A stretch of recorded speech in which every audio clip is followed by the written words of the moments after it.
Bookworms, it's Jade from Bedtime Bookworm, and welcome back to my channel. This is the start of another reading vlog.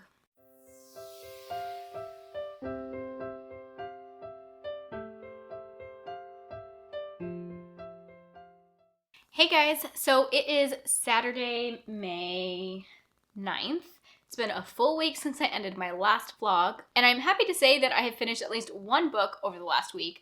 I did hope to have finished two that hasn't panned out yet, but reading this week has been a little bit of a struggle. And before I get into the books, I want to talk about that a little bit. Don't worry, it's not that I haven't been in the right mental health space or anything, which had been impeding some of my reading enjoyment over the last couple of months. I am definitely feeling a lot better these days, and it's also not because I've been playing a lot of video games, because that has also not been happening over the last week. Instead, I have been spending a lot of the last week just researching how to build a PC. Something I've never done before. It was my husband's idea. He got really excited about maybe building a gaming PC. We've always been console people. So this is definitely stepping outside of our comfort zone. But my personal computer desktop that I've used for the last 7 years for doing a lot of editing and stuff is starting to get really slow. And so I was looking at buying a new Mac, and then we started talking about maybe building him a PC, and then that turned into building a PC for both of us. And because it's something that we are very unfamiliar with and have never done before, we have spent a lot of the last week just researching and learning about how to do something like that. So while it's unfortunate that I haven't been reading as much as I would like, I am enjoying everything that I'm reading. First, let's start with the one book that I have finished since my last check-in, and that is Starsight by Brandon Sanderson. I had gotten pretty far into this book at the end of my last vlog, so I don't have a lot to add, but I just want to let you know that I did settle on a 4-star rating. I did really like how it ended, so I think it's a solid 4-star, not really rounding too much, but I definitely enjoyed it less than I did Skyward. Skyward was just a lot more fun, and there was just a lot of reasons why I didn't love Starsight as much, just the different setting, the different characters. But I did think it was really interesting and really opens up the world, and I'm excited to see where the next book goes. So a book that is a carryover from my last vlog is House of Dragons by Jessica Cluess.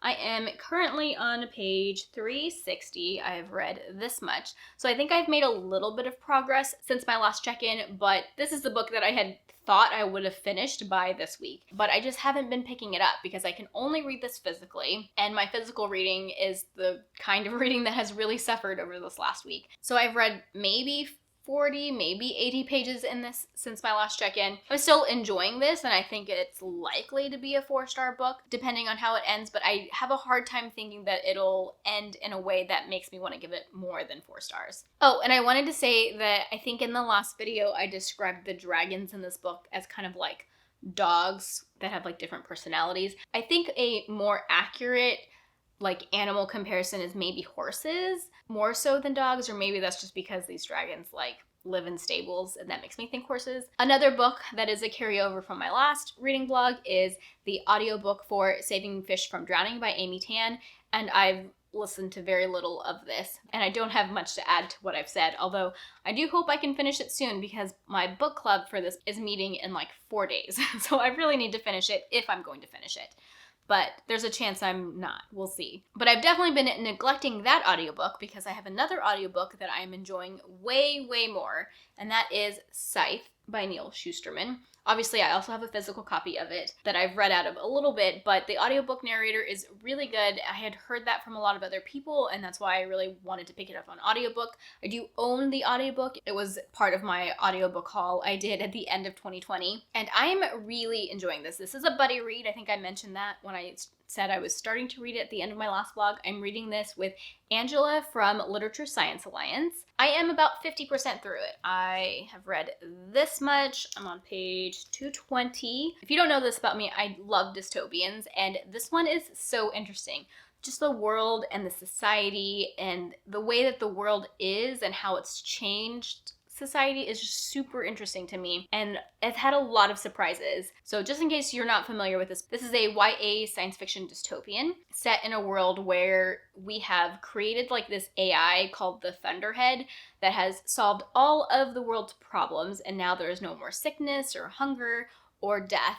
And because we need some sort of population control, they have created this group of people. It's like a career that you can have, but it's very selective. Like you have to be chosen to become a scythe, is what it's called.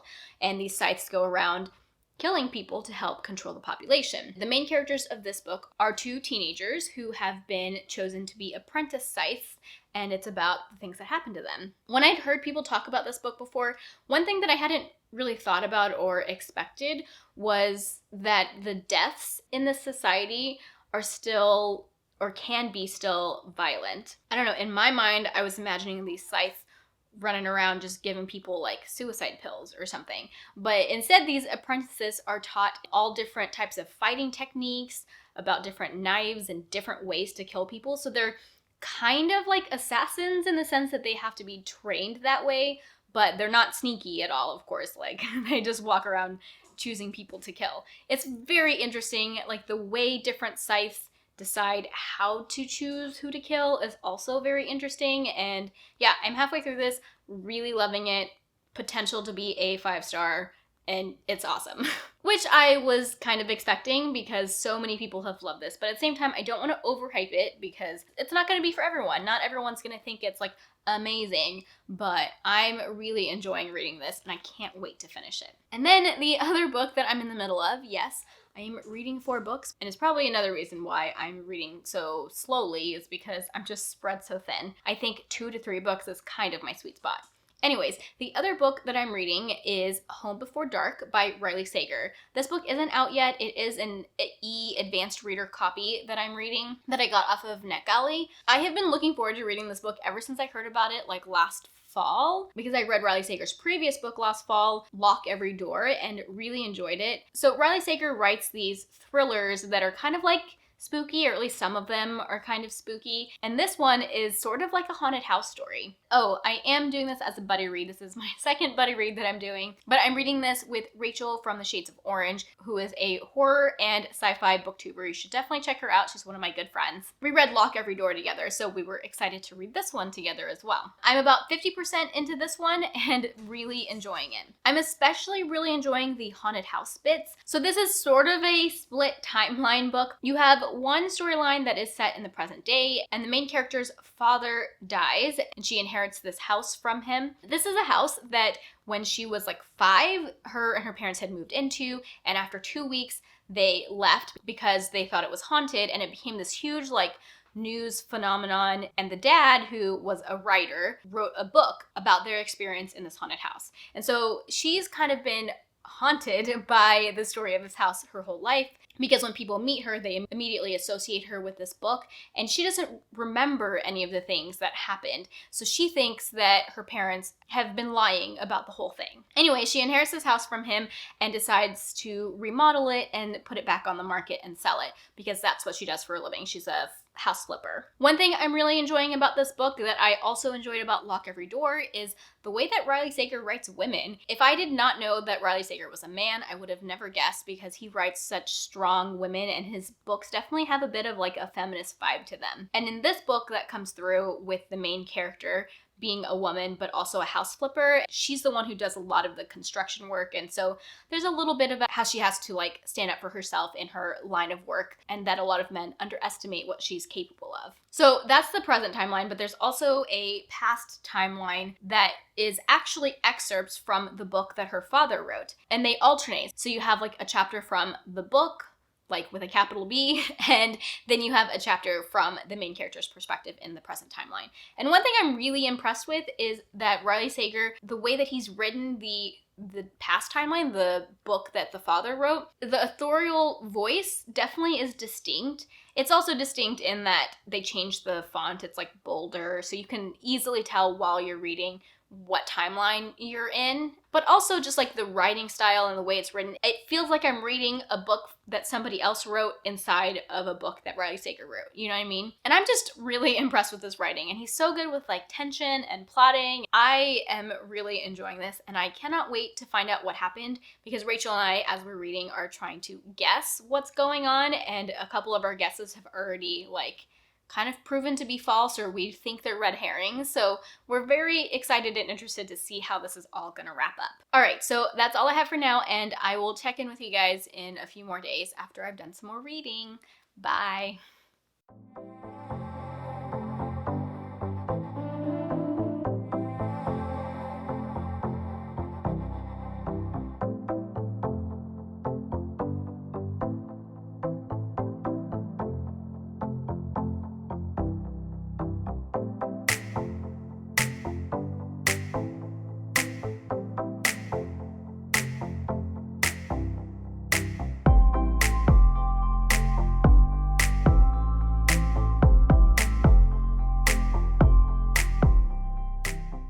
Hey guys, it is Wednesday, March 13th, and it's time for me to give you a reading update.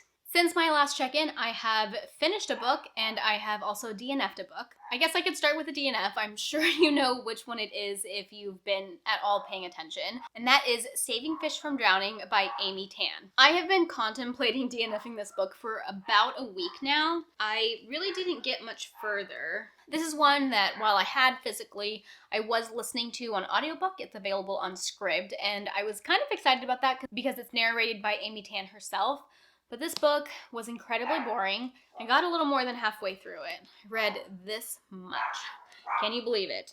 282 pages. Granted, I did do it all on audio. Just a quick summary in case you didn't see this in my other vlog. Basically, the story is told from the point of view of a ghost, and it just kind of made for a really rambly narrative style because it's like this omniscient ghost, and she kind of like talks about all these different people and gives you like their whole backstory and how they're related. There is like a little mystery thread going through this about a group of people who went missing when they were, I think, visiting, China, I think? I don't remember exactly, but they were on some sort of like tour trip and they disappeared. I think that part might be based on a true story or something. Anyways, I was kind of hoping that the mystery part of it would keep me interested and make me want to know what happened. Oh, and also, this is a book club book for my work book club, one that I nominated. So I kind of felt obligated to try and push through it. I tried. I did have 2 more listening sessions for this book before I decided I don't care. I just really don't care what happens. And so I decided to DNF it. I have book club in about 30 minutes, and I'm still gonna go because I want to see what other people thought. But I definitely did not enjoy this, and I couldn't finish it. It didn't help that one of the other books I'm reading, Scythe, right back here, is also on audiobook. And so while I was listening to this, I felt like I was wasting my time because that was audiobook time that I could be listening to something that I was actually enjoying. So that kind of helped me to make my decision sooner rather than later. And then last night I finished another book. I was like at the end of all 3 of the other books that I'm reading. I just kind of had to like pick one and focus on it and finish it because I felt like they were all competing for my time and I was enjoying all of them. The book that I finished last night and I absolutely loved was Home Before Dark by Riley Sager. I know I mentioned it in my last clip. I was buddy reading it with Rachel from The Shades of Orange, and I had an absolute blast reading this book. Riley Sager, this is only the second Riley Sager that I've read, but I think he does thrillers really well. I literally was trying to guess who done it, what was going on until the very last page. I had so much fun running my theories by Rachel, and we were like second guessing ourselves. And Riley Sager is so great with pacing. Like every chapter ended on a sort of cliffhanger that made me want to keep reading. But another reason why I really love this book is because it has some horror inspirations. It's kind of inspired by the Amityville horror book or situation that happened. I actually didn't realize it was a book because I've definitely seen movies. But honestly, while reading this book, I was reminded a lot of the Haunting of House Hill TV show, not the book. I know they're pretty different and I haven't read the book, but the TV show I have seen, and this book definitely reminded me a bit of that. My horror-loving soul really loved the haunted house bits, and I definitely got spooked by reading some of those chapters. Some of those chapters I was reading in the dark as I was falling asleep,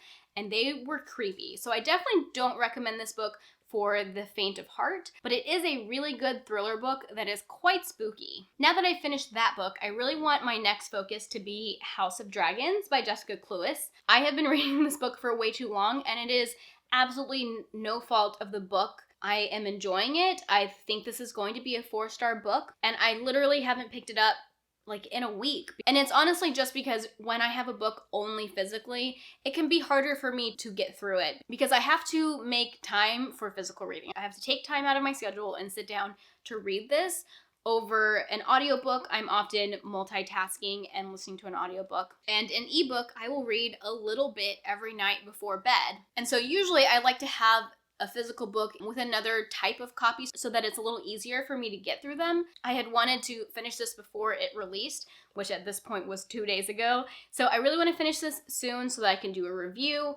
Hopefully the review will be up before this vlog is posted. I don't have much to say because I literally have not read any more in it since my last check-in, and I mean maybe even the check-in before that. And then the other book that I'm almost done with is this one, Scythe by Neil Shusterman. I am this far, page 273. I haven't picked it up in a few days because I was really focusing on Home Before Dark, but I'm excited to get back to this. This is my audiobook. I had heard that the audiobook is really good. I totally agree. The narrator's fantastic, but the story is really cool, and I think the world is so fascinating. But yeah, the story has definitely taken a few turns I was not expecting, and I'm really enjoying this. All right, I will check in with you guys later. Bye.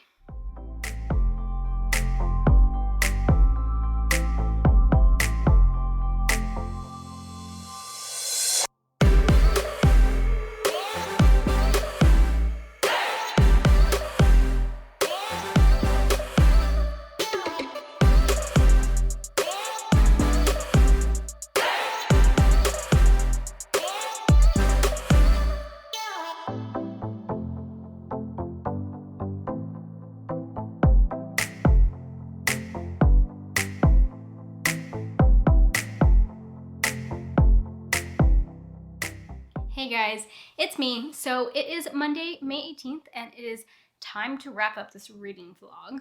I have to admit, the past couple of weeks, or I guess mostly just this last week, I haven't been doing as much reading as I would like. I feel like I say that all the time. I should just stop saying that. Over the last week, I have just been spending a lot of time doing research for building the PC that my husband and I built, which, as you saw, we did already build it. Putting it together was not the hard part. Installing the operating system was a bit of a learning experience, but it is up and running. For now, it's set up in my husband's gaming room, and he's primarily using it. Eventually, it will be mine, but I'm waiting for a new desk. I ordered a desk a few weeks ago, but it is taking a while to get here.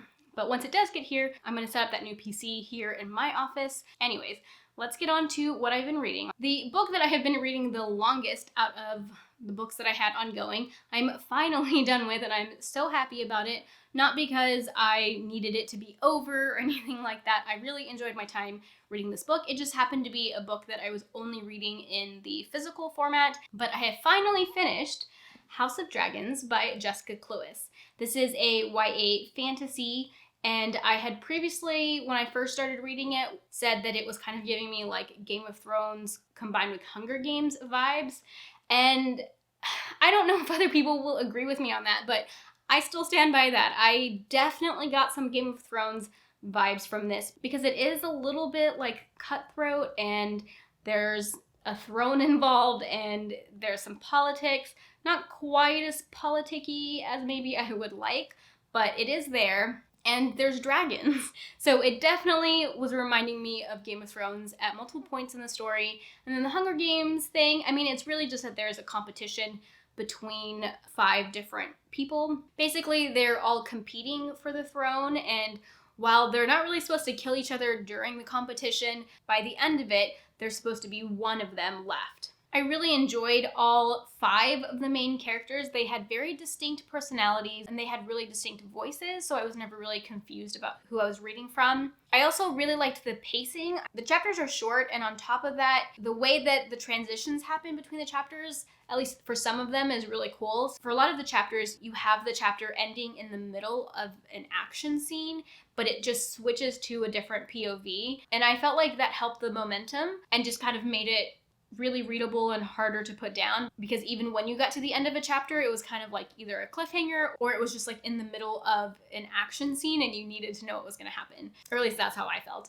So I really enjoyed that. There's a lot more I could say about this book, but I want to save some things for a review. I will be doing a standalone review for this, and I'm going to be giving away this advanced reader copy. So stay tuned for that video. I don't know when it'll go up, but it will eventually. I ended up giving this a 4-star rating, and I feel like it's just like a solid 4. I did really enjoy it, but there were things that I kind of wanted more from it. It's definitely hard when you have 5 different characters who all have their own POVs in the story. And while I enjoyed all of them, I felt like I didn't get quite enough depth to the characters.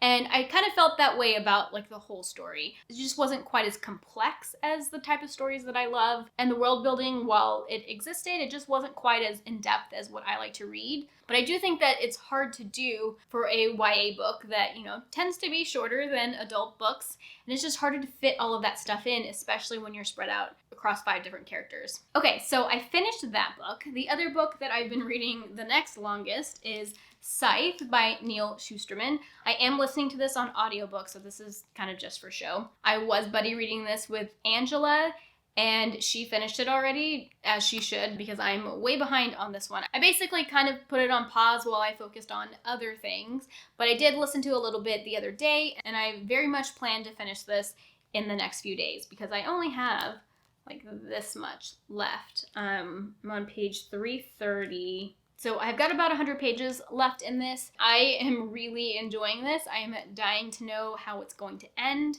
In fact, I have already bought the next 2 audiobooks because I know that I don't want to have to wait to read it, and I really enjoy the audiobook narrator for this book, so I wanted to listen to the rest of the series. Unfortunately, the audiobooks are all Audible exclusives, which is not my favorite thing, but what can you do?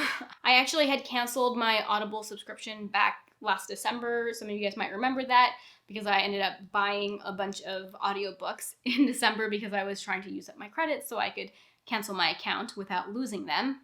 Well, of course, since then, Audible has been trying to reel me back in, and they offered me another free trial with 2 credits for free. So I used those 2 credits on Thunderhead and The Toll. And I plan on canceling my Audible account.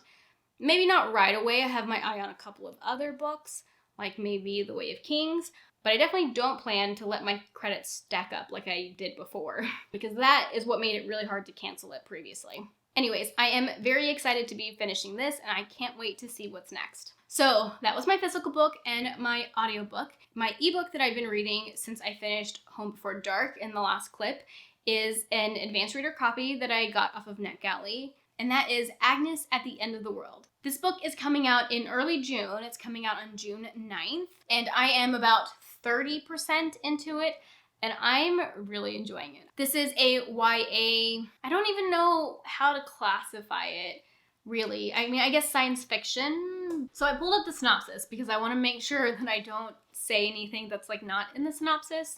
And I remember the reason why I requested this off of NetGalley were the comparisons that were made. So the synopsis says this is The Handmaid's Tale meets Wilder Girls. And I thought that sounded like an interesting combination. I definitely see the Handmaid's Tale comparison, and I do see the Wilder Girls comparison as well, but really that similarity is just that there is a outbreak of a plague or a disease happening in this world. So the main character has grown up in a religious cult that is very conservative.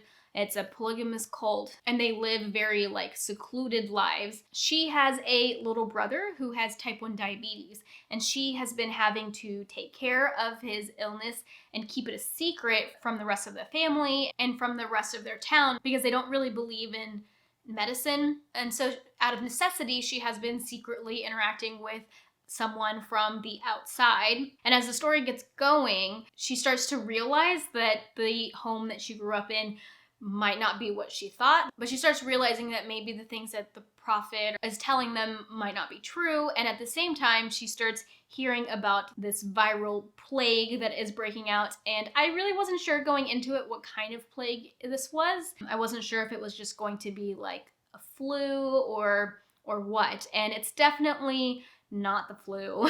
I don't know that much about the virus yet. We're just starting to kind of piece together things. And like I said, I'm only 30% in, but it's definitely an interesting virus. And I'm just loving the combination of like a book kind of centered around a religious cult, also being a book about a virus outbreak, which are both things that I like to read in books. And to see them together is so much fun. Alright guys, so those are the books that I'm currently reading. I hope you guys are having a good week, or as good as it can be. Take care of yourselves, stay safe. If you like this video, be sure to give it a thumbs up and subscribe to my channel for more bookish content. That is all I have for now. Thank you so much for watching, and until next time, bookworms, keep reading. Bye.